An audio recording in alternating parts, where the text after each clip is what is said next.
प्यारे प्यारे बच्चों, मैं आपको पढ़ाने जा रही हूँ साखी। मैंने पहले ही पढ़ाया था, नंबर 6 तक मैंने आपको पढ़ाया है। अब हम आज 7 पढ़ाना है आपको।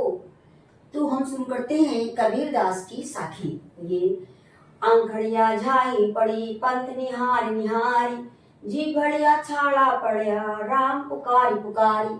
संदर्भ अल्ले भी ताजा चुका है आपको। प्रसंग में लिखेंगे कबीर दास जी कहते हैं कि जीव आत्मा जो है परमात्मा के विरह में व्याकुल हो रही है। इसकी व्याख्या क्या है कि जीव आत्मा परमात्मा के दर्शन के लिए इतनी ज्यादा व्याकुल है, परेशान है कि उसका पथ देखते देखते वो उसके पथ आंखों में झाई पड़ गई है और राम पुकारते पुकारते मुंह में जीभ में छाला पड़ गया है। देखिए फिर से, आंखड़िया झाई पड़ी पंथ निहार निहार, जी घड़िया छाड़ा पड़या राम पुकार पुकारी। मतलब कहने का भाव ये कि आंखों में झाई पड़ गई। किसको देखने के लिए? परमात्मा के दर्शन करने के लिए। और जी घड़िया मतलब जीव में छाला पड़ गया राम के नाम को पुकारते पुकारते। कहने का भाव यहाँ पर ये कि एक बार जो आत्मा परमात्मा से कहती है, एक बार आकर मुझे अपने दर्शन दे दो। ठीक है, समझ में आ गया होगा। अब इसके बाद देखते हैं सेकंड नंबर इसका मतलब 1।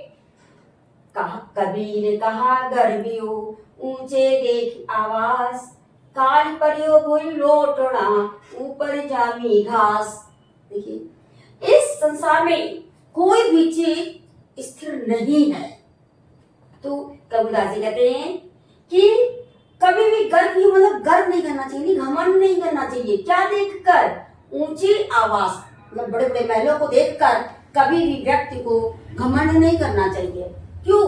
काल परियोग हो लौटना मतलब इसका अर्थ होता है कि वो कल उसका अंत हो जाएगा और वो जमीन में पड़ जाएगी यानी खत्म हो जाएगी और उसके ऊपर घास जम जाएगी। ऊपर जामे घास, इसका होता है उसके ऊपर फिर से घास जम जाएगी। इसलिए किसी भी महल को देखकर, बहुत सारा सामान को देखकर, धन को देखकर कभी भी व्यक्ति को घमंड नहीं करना चाहिए। अब आगे देखिए, ये तन कांचा कुंभ है लिया फिरे था साथी, और ढबका लागा फूट गया कछु न आया हाथी।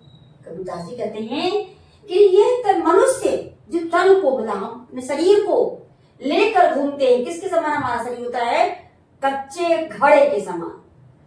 जिस प्रकार से हम लोग उसको लेकर घूमते हैं और उसकी सेवा करते हैं, तैयार होते हैं, क्रीम पाउडर लगाते हैं, लेकिन एक बार धक्का लगने से धक्का लगा फूट गया, धक्का लगा फूट गया और वह उसका अंत हो जाता है और कुछ भी उसके हाथ में नहीं रहता है। इसीलिए कहा जाता है कि जो हमारा जो शरीर है वो किसके समान है? एक कच्चे घड़े के समान है। और इसको हम लोग जो है बहुत संभाल के रखते हैं, लेकिन इसके साथ साथ हमें राम के नाम को नहीं भूलना चाहिए और उसका हमेशा स्मरण करना चाहिए।